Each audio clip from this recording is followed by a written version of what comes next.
Hi, friends, this is Margaret. Greetings in the name of our Lord Jesus Christ.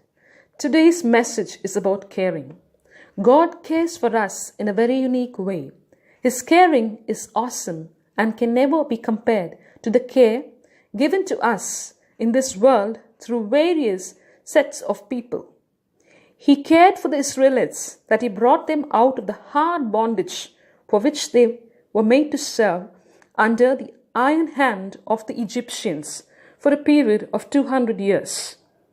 Caring lifts us from unwanted pressures, vanity, restive nature, repairs, rumples among relationships, and creates a halcyon atmosphere.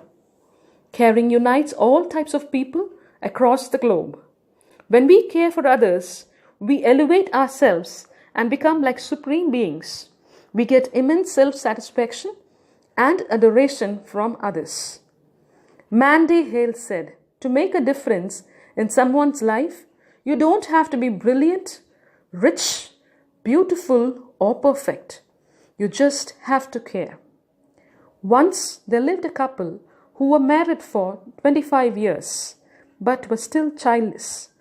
Mr. Smith was a scientist and Mrs. Smith was a homemaker.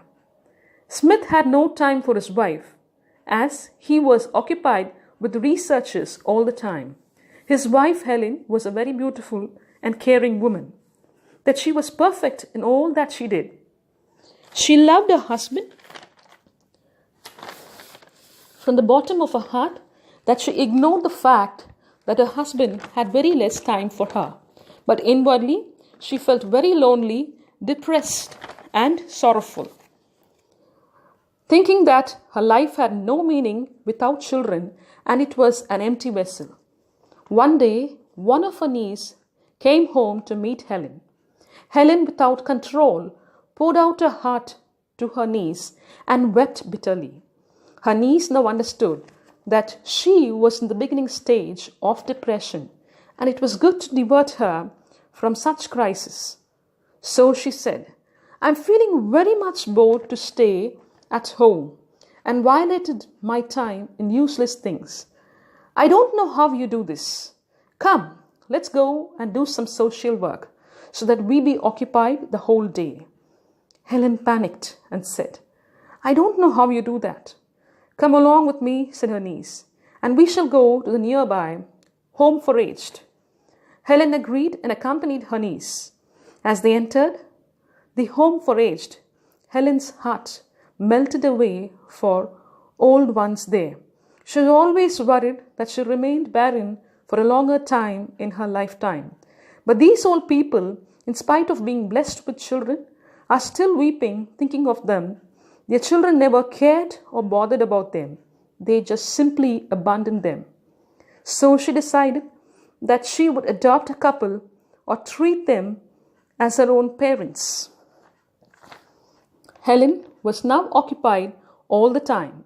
She visited them every now and then and showered her love on them. She hugged, cuddled, and kissed them and bought them new clothes and many gifts to surprise them. The old man and the lady was very much taken away by her love towards them. One evening, as she was watering her garden, she heard sad news that the old man died peacefully on his bed. The old lady was now left alone and was broken completely. Helen started visiting her almost every day, and it was now that Mr. Smith was little jealous that his wife's love was getting diverted to somebody else. 2 months later, the old woman died as well. Helen's depression started growing day by day, and she lost her dear ones so quickly. She had known them for 3 years, and in the glimpse of time, they left her alone with nothing but depression. Mr. Smith understood that caring can overcome any obstacle and challenges. For 3 years, Helen was a different person. Her attitude, energy, love, emotions, and thinking had a new form. So he loved her so much and spent more time with her. Days and months rolled by. Helen was now with a child. Another 4 months to go. Her entire life would change into a blissful one. So let's care for others. Caring costs us nothing, but earns us many more things. That's why Jesus said, love your neighbor as yourself.